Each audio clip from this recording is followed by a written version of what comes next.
Good evening. My name is Sonja, and today our group speech topic will be about the history and the pros and cons of downloading music from the internet. Musician and lead singer of the group Hanson, Isaac Hanson, once quoted that I think downloading is both saving and killing the music industry at the same time.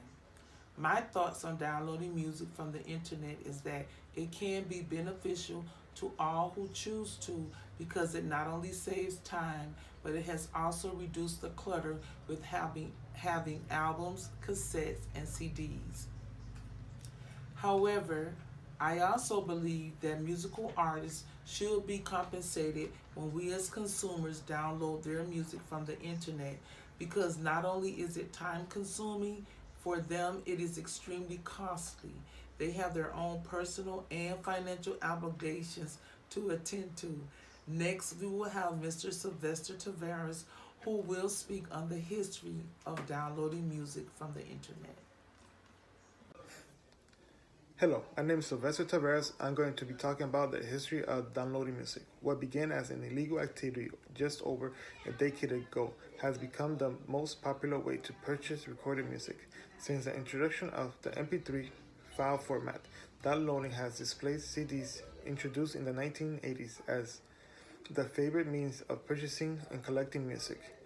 Downloading music began as peer-to-peer or P2P sharing, which allows different people to share music files among themselves, ignoring the legal rights that recording artists retain to the music they created. December 1991, the MP3 file is invented by the Frankfurt Institute following years of research into compressing files. November 1997, MP3 is founded, enabling users to access their music online, provided they have a genuine copyright version, 1213. February 1998, eMusic launches, becoming the first website to offer MP3 files for download as well as subscription service. April 1998, CM, a Korean electronic manufacturer, produces MP-Man, the world's first MP3 player. June 1999, Napster, the first scale P2P network, is founded by Boston student Sean Fleming. In the 1990s, digital music most commonly available in the form of album on CDs, which stored about 700 megabytes worth of uncompressed audio track, good for a full-length album, but with the internet bandwidth and speed begins what they were back then. It didn't make sense to copy those music files and send them to friends over the internet. A single 4-minute song would weigh in about 42 megabytes in WAV format and would take roughly 3.5 hours to download. July 2001, Napster is ordered to shut down by the U.S. Circuit Court of Appeal for infringing copyrights.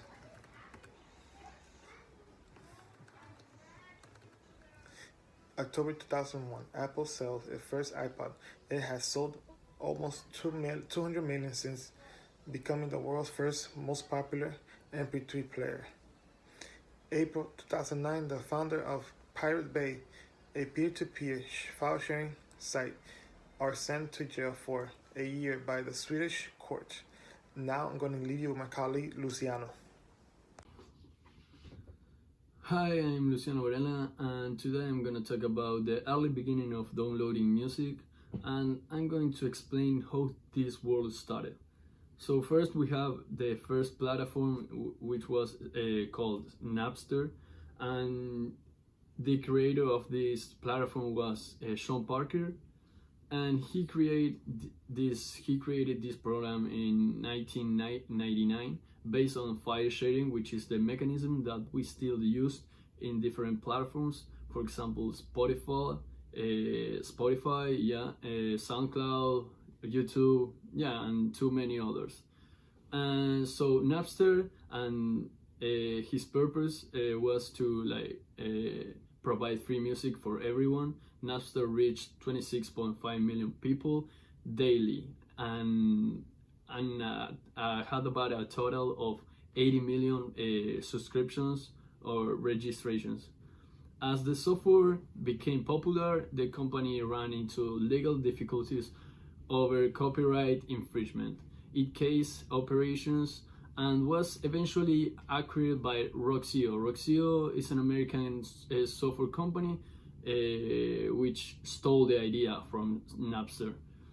So Napster was isolated from the elements that could be credited, according to a famous periodist, Richard Menta. And album's unexpected success suggested that Napster was a good promotional tool for music. Many musical artists, particularly those not signed for major labels and without access to mass media like television or radio, have said that Napster and succeeded sharing networks worked pretty well to promote their music. And DJ Xalot, which was one of the users that became famous through Napster, he supported Napster in court when they fell in bankruptcy. So the high traffic of MP3 files becomes crucial in colleges. They banned this app way before that the platform closed. So this situation of high demand of internet in colleges shows me that in this pandemic is happening pretty much the same comparing to the beginning of this world of downloading music. More artists are getting involved, showing their works through social media, and they can share all their content to a mass number of people, just as easy as making posts and promoting it. So the point in this circumstance is to show that in today's world, social medias are playing their role to make the audience hear new things, but not all the people download all those new things. So you can easily create a playlist in whatever platform that I already said before, with all the music that you want to know, and without wasting your time downloading one by one and creating files in your desktop. But this technique might be useful for few people, such as DJs or people who can't afford mobile data. So that's pretty much it. I will leave you with Giovanna. Hello, we're gonna talk about the illegal of downloading music.